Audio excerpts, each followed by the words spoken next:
Hello guys, welcome to my channel. Today we are going to see how to resolve if your Google Chrome JavaScript is not working, loading or refreshing properly. Let's fix it guys. First open up Chrome and click on this three dot icon and select settings. In search settings you just need to search for JavaScript.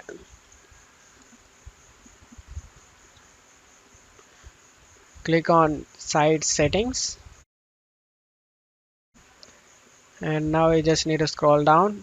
Under content, click on sites can use JavaScript, click on it and make sure it's selected to sites can use JavaScript is check marked over here. If not, you just need to select this option guys. After that, close it off here and relaunch the browser. After that, hopefully your problem has been resolved. That's it for today's video guys. Give me a like and subscribe. Thank you.